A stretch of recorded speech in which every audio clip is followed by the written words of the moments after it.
ये है news reporter network. आप देख रहे हैं न्यूज रिपोर्टर लाइव, सोच आपकी, आवाज हमारी। नमस्कार, आप देख रहे हैं न्यूज रिपोर्टर नेटवर्क और मैं हूं आपके साथ रिया कुमारी। खबरों की शुरुआत करते हैं, लेकिन एक नजर हेडलाइंस पर। बद्रीनाथ हाईवे पर उभरी नई दरार, आवासों के बाद अब दुकानों को खाली करने के आदेश। उत्तराखंड में 24 जनवरी से भारी वर्षा बर्फबारी के आसार, पर्वतीय क्षेत्रों में ऑरेंज अलर्ट जारी। लोकसभा चुनाव 2024 में हरिद्वार सीट से दावेदारी को लेकर कांग्रेस में जंग तेज, दम ठोक सकते हैं हरक सिंह रावत। देहरादून में मेडिकल के दोनों युवक युवती ने एक दूसरे को इंजेक्शन लगाकर की आत्महत्या, पुलिस जांच में जुटी। अब खबर विस्तार से।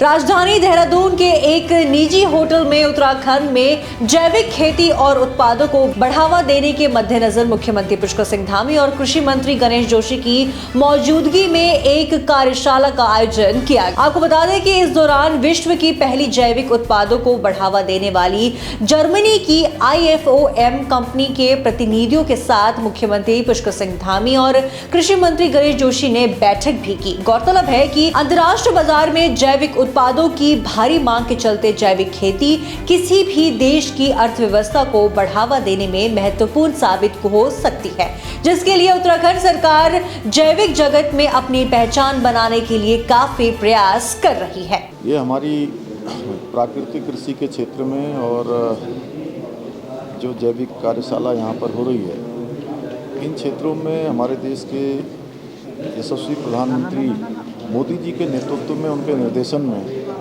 पूरे देश के अंदर इसके लिए एक नई कार्य योजना देश के अंदर बनाई जा रही है। और उत्तराखंड चूँकि परंपरागत रूप से प्राकृतिक कृषि का एक तरह से मैं कहूँ कि सांस्कृतिक रूप से या पीढ़ी दर पीढ़ी विरासत के रूप में सदियों से एक कृषि यहाँ पर होती आई है। इसको और बढ़ाने के लिए अभी कुरुक्षेत्र में हमारे यहाँ के किसान लगातार प्रशिक्षण ले रहे हैं और 2 दिनों तक यहाँ पर भी जहाँ पर कार्यशाला चलेगी, कार्यशाला के बाद फील्ड में जाएंगे और जो विशेषज्ञ आए हुए हैं इस क्षेत्र के, उनके विशेषज्ञता का, उनके अनुभव का लाभ हमारे प्रदेश के लोगों को मिलेगा। और कृषि हमारा चूँकि पहले से ही एक कृषक और कृषि अन्नदाता के रूप में जाने जाते रहे हैं, अन्नदाता और मजबूत हों और संकल्प के साथ आगे बढ़ें, प्रदेश को अपना योगदान दें। मैं सभी को आज इस कार्यक्रम के लिए बहुत शुभकामनाएं। जोशीमठ में भूदसाव से बद्रीनाथ राष्ट्रीय राजमार्ग में दरार पड़ गई है। अगर हालत नहीं सुधरी तो इस बार 4 धाम यात्रा प्रभावित हो सकती है। बता दें कि जोशीमठ में बढ़ते भूदसाव से नेशनल हाईवे पर जगह जगह बड़ी दरारें पड़ गई हैं। वहीं बसंत पंचमी के लिए भगवान बद्रीनाथ धाम के कपाट खुलने की तिथि घोषित होनी है। अगर जोशीमठ के हालात नहीं सुधरे तो 4 धाम यात्रा प्रभावित हो सकती है। हालांकि नेशनल हाईवे पर पड़ी दरारें की मिट्टी से भरने का कार्य किया जा रहा है।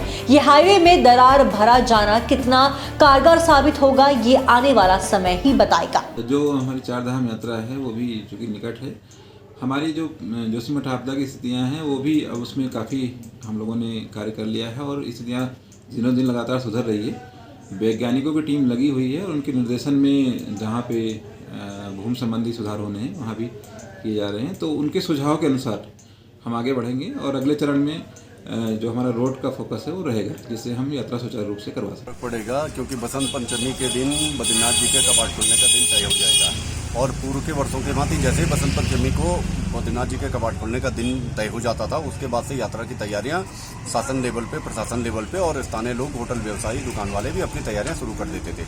लेकिन इस बार में लोग असमंजस में हैं कि यात्रा का क्या होगा। प्रशासन को अपनी तरफ से पूरी तैयारी कर रहा है, कोशिश कर रहा है कि यात्रा तक माहौल एक पॉजिटिव जाए और माहौल ठीक हो जाए। लेकिन प्रशासन जिस हिसाब से उनको काम करना चाहिए, जिस युद्ध स्तर पे करना चाहिए, उस युद्ध स्तर पे काम हो नहीं रहा है। प्रशासन काम तो कर रहा है लेकिन अपने हिसाब से कर रहा है। आपदा जिस हिसाब से आई है, प्रशासन को और त्वरित गति से यहाँ पे काम करना चाहिए था, सड़कों को चाक चौबंद करना चाहिए था। प्रशासन भी ये देख रहा है कि अभी और कितना नुकसान होने की स्थिति में है।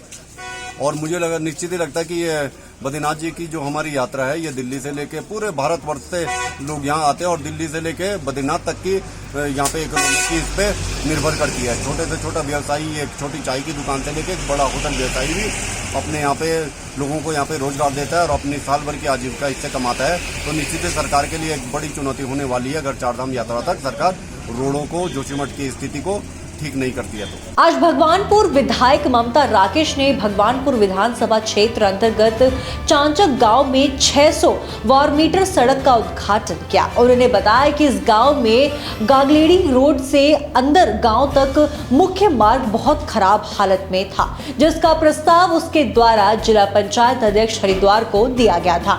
उनके द्वारा 100 मीटर लंबी और 6 मीटर चौड़ी सड़क को स्वीकृत किया गया और आगे की सड़क वो विधायक निधि से बनवाएंगी। उन्होंने कहा कि क्षेत्र में विकास कार्य के लिए कोई कोर कसर नहीं छोड़ी जाएगी। चांचक में हमारे जिला योजना से एक सड़क स्वीकृत कराई थी। ये 100 मीटर लंबी और 6 मीटर चौड़ी सड़क है, जिसमें थोड़ा सा और गाँव वालों की मांग पर इस सड़क की चौड़ाई को और बढ़ाया गया। लगभग 2.5 मीटर सड़क की चौड़ाई बढ़ाने का काम किया गया है। हालांकि गांव वाले ज़्यादा लंबी सड़क की बात कर रहे हैं, तो मैंने इन्हें आश्वासन दिया है कि 100 मीटर यहाँ बनाएंगे, इससे आगे 100-150 मीटर में अपनी विधायक निधि से अभी इसके तुरंत बाद प्रस्ताव भिजवा करके ऐसे करवाने का काम करूँगी। विकास कार्यों में किसी तरह की कोई कमी नहीं आने दी जाएगी। विकास के लिए हम तत्पर हैं और वादा विकास का किया है। विकास में किसी तरह की कोई नहीं। जनपद पौड़ी में लगातार जल जीवन मिशन के तहत घपले की बातें सामने आ रही है। गांव के ग्रामीणों द्वारा गांव में जल जीवन मिशन के तहत लाखों रुपए के घोटाले की बात कही गई थी। गांव के ग्रामीण कोमल नेगी द्वारा आरटीआई के माध्यम से सूचना प्राप्त की गई कि जल जीवन मिशन के तहत उनके गांव में 140 कनेक्शन लगाए दिखाई दिए हैं, मगर जांच करने के बाद गांव में केवल 60 कनेक्शन पाए गए, जिसके बाद अब ग्रामीणों द्वारा उनके गांव में जल जीवन मिशन के तहत काम करने वाले ठेकेदार के ऊपर कार्रवाई करने की मांग की जा रही है। संजय डबराल, मुझे फोन आया था उनका कि जी मेरी योजना है। मैंने कहा भैया योजना है, अपनी जगह है, लोगों का काम होना है ना, जनप्रतिनिधि तो काम करेगा, जनप्रतिनिधि का काम है काम करना। तो जो योजना जो खा गए हैं, जो पैसा खा गए हैं, और हमारे यहाँ ऐसी योजनाएं और हैं, अभी हमने औरों के लिए भी बोला है, लेकिन पहले हमारा ये कहना है कि जिस योजना में भी ऐसी घपलेबाजी हुई है उस पर कार्रवाई हो गया कि ठेकेदार और अधिकारियों की मिली भगत से पैसा खा गए। 20 लाख रुपए उसमें अलॉट हुआ और ठेकेदार और अधिकारी मिलकर योजना ग्राउंड में हुई नहीं, 1-2 लाख रुपए का काम हुआ और सब पैसा उसको खा गए हैं और वो जांच में सिद्ध हो गया है। पहले हमने ब्लॉक से भी, कलजीखाल ब्लॉक की प्रमुख जी ने वहाँ से जांच, हमारे पे कुछ लोग आए थे, वहाँ जांच करवाई थी, जांच हुई, उसका पता चला कि भाई हाँ इसमें गवाह ने 18-19 लाख रुपए खा गए हैं, 20 लाख रुपए खा गए, बल्कि वो 26-27 लाख की योजना है, तो 2-3 लाख रुपए काम हुआ है खाली, और वो पैसा खा गए। विभाग ने उसमें जांच करने का पता चल गया कि हाँ भाई पैसा खा गए इतना और उसमें पैसा है ही नहीं, तो अब उसमें जांच यहाँ से हो गई, तो इसीलिए आज हमने कहा कि भाई इसके खिलाफ कार्रवाई हो जल्दी से। जोशीमठ भूदसाव से कई दुकानदारों और होटलों पर भी दरार आने से प्रशासन ने दुकानदारों को दुकान खाली करने के आदेश दिए हैं। आपको बता दें, जिसमें अब व्यापारियों के सामने रोजी रोटी का संकट उत्पन्न हो गया है। जोशीमठ के 6 दुकान और एक होटल को खाली करने को कहा गया है। दुकान स्वामी को कहना है कि हम किसी भी कीमत पर दुकान खाली नहीं करेंगे जब तक प्रशासन द्वारा कोई मुआवजा नहीं दिया जाता है। सरकार हमें अन्य जगह पर दुकान उपलब्ध करवाए, उसके बाद ही हम दुकान खाली करेंगे। मंडल जोशीमठ पहले से ही संघर्ष समिति के साथ था और रहेगा, क्योंकि संघर्ष करना हमारा कर्तव्य है और हमारे अपने लोगों का जो नुकसान हुआ है उसकी भरपाई करना सरकार की जिम्मेदारी है।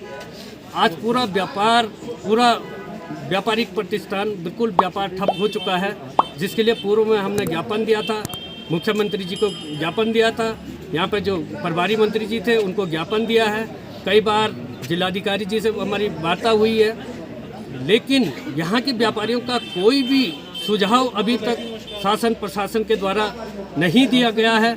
और जो व्यापारी प्रतिष्ठान टूट चुकी है, जो रेड जोन में आ रखी है, उनको प्रशासन द्वारा लगातार उनको बंद करने के लिए कहा जा रहा है, जिसका हम पूरा विरोध करते हैं। और जो हमारी मांगें हैं, सरकार उन मांगों को नहीं मानती है तो हम और उग्र आंदोलन करने के लिए विवश हो जाएंगे, जिसकी जिम्मेदारी शासन प्रशासन की होगी। भंडारी जिस तरह से। तो आज के इस खबर में बस इतना ही। देखते रहिए न्यूज रिपोर्टर लाइव। धन्यवाद।